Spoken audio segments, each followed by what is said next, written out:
aprenderás a practicar el silencio por una necesidad psicológica y espiritual, porque el silencio es un lujo en el mundo actual. Es decir, el mundo del siglo XXI es ruidoso, ya sea por el tráfico, la maquinaria, la construcción, la tecnología y las actividades humanas en general. Y si la densidad poblacional es mayor, entonces se produce una significativa percepción de un entorno más ruidoso y peligroso. No obstante, este ruido humano y material se ha normalizado como un ruido de fondo, justificado por el progreso capitalista y la vida posmoderna. Y sin embargo, esta constante exposición a la contaminación acústica tiene un impacto en la salud física y mental. Así pues, ese ruido exterior no facilita una vida tranquila, reflexiva y contemplativa, incluso refuerza el ruido interior o ruido espiritual. Esto es, el ruido que está causado por las pasiones, las preocupaciones, las fantasías y los errores del pasado.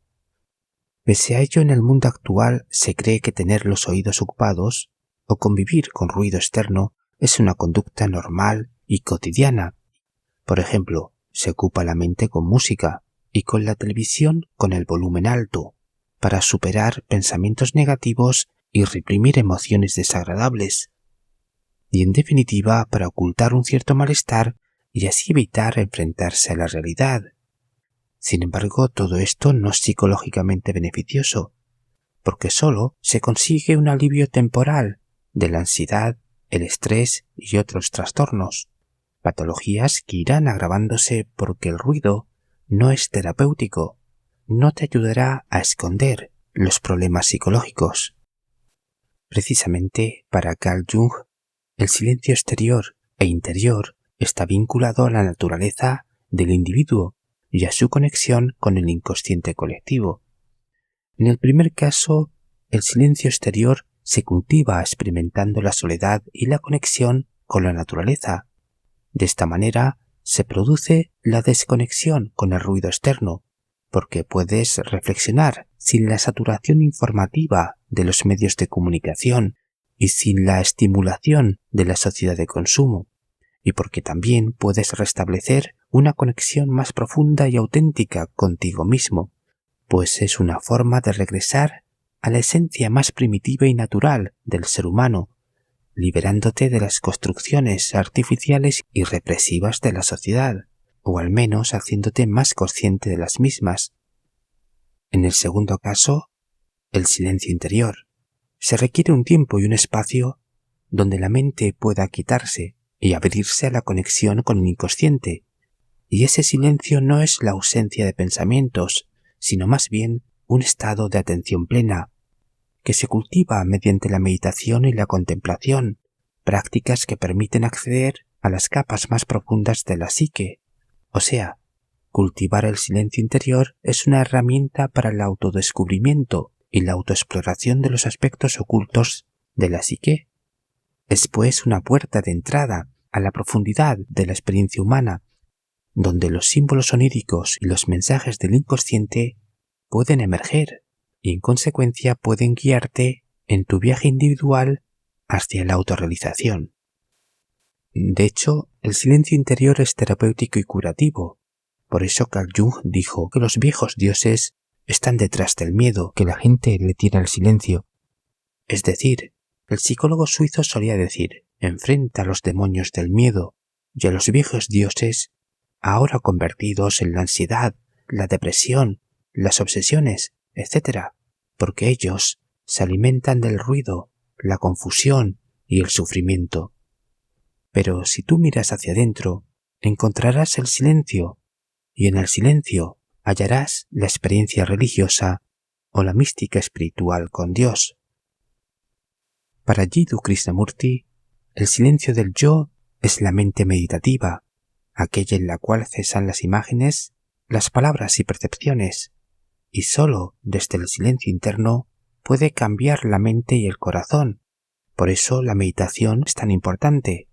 Si bien Krishnamurti plantea que la meditación correcta no tiene método, aportando solo algunas recomendaciones para silenciar el yo. En primer lugar, aprende a meditar por ti mismo en este mundo ruidoso, aunque la meditación verdadera y efectiva no consiste en meditar en la montaña o en el bosque, ni en buscar templos y lugares silenciosos para meditar, ni tampoco en aplicar técnicas de meditación, sino más bien en conseguir que tu mente se encuentre en un estado de meditación, donde contemplas todo con una atención completa, y ese estar atento y consciente se puede hacer en cualquier lugar y a cualquier hora. En segundo lugar, debes aprender a meditar en el campo de batalla de ese mundo ruidoso. Por ello es necesario trabajar la observación, es decir, cuando la mente cultiva el silencio, se observa sin juzgar, sin criticar y sin opinar. Al mismo tiempo, la mente debe trabajar la conciencia sin elección y sin preferencias. Tampoco la mente debe estar creando imágenes y concentrándose en pensamientos banales. Así que cuando interrumpas de manera natural todos estos procesos, entonces la mente se aquietará y en esa calma interna solo habrá silencio.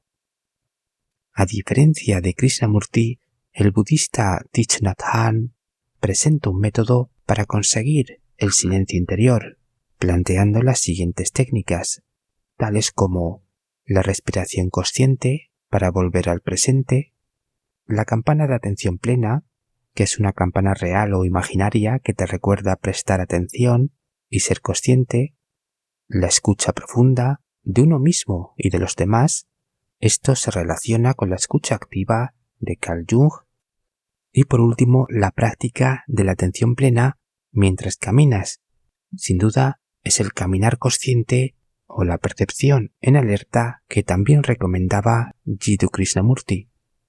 También el monje budista plantea comer en silencio y sin distracciones, prestando atención a los sabores y olores de la comida. Por otro lado, es necesario crear pequeños momentos de silencio en tu vida diaria para escapar del ruido externo. Ahora bien, para cultivar este silencio mental y emocional, Thich Nhat Hanh establece la práctica del silencio grupal en retiros espirituales donde las personas se comprometen a mantener el silencio durante periodos prolongados, donde se aplican todas las técnicas del monje budista para profundizar en la atención plena y desarrollar una mayor conciencia. Por tanto, necesitas aprender la práctica del silencio y para ello también contamos con la analista junguiana Juliana Bernardo, con el psicólogo Carlos Cortés. Juliana, ¿cómo practicas el silencio en un mundo ruidoso? Según la psicología analítica, el yo está entre el mundo externo y el mundo interno, es el mediador. Entonces, ¿cómo practicar este silencio en un mundo tan ruidoso? Yo también consideraría el silencio del mundo interno, que está bastante caótico en las personas. En el mundo externo tenemos un montón de ruidos, ya sean sonoros o también visuales. Estamos muy cargados de información y esto hace que nos perdamos de nuestro propio yo. Pero a la vez, internamente, tampoco tenemos claro qué queremos, a dónde queremos ir, cuál es nuestro interés, qué nos apasiona, y eso también genera muchísimo ruido. Creo que la gente se pone mucho ruido externo, como la tele, las redes y todo esto, para no escucharse o por el miedo a escucharse sus propias necesidades, que a veces se contradicen con lo que están viviendo, con las obligaciones, y bueno, eso nos obliga también a tomar decisiones diferentes a las que veníamos tomando y bueno, evadimos ciertas responsabilidades a través de ignorar nuestras necesidades.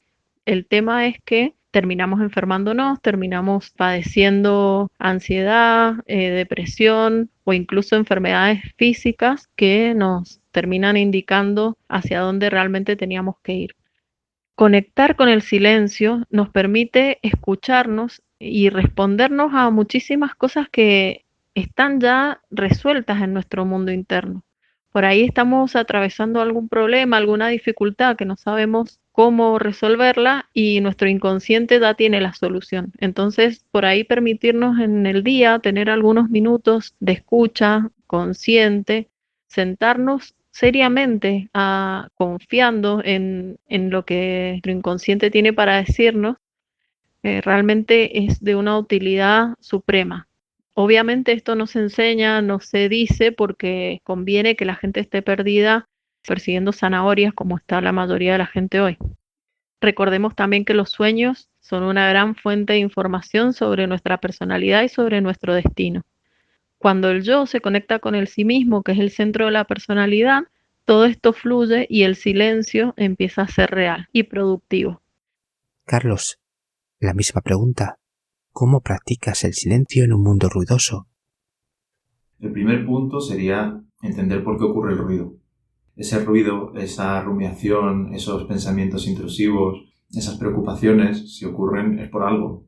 Y cuanto más afinemos nuestra capacidad de detectar qué necesidad insatisfecha o qué problema tenemos que está generando ese ruido, más pronto podremos resolverlo y dejar de sufrirlo.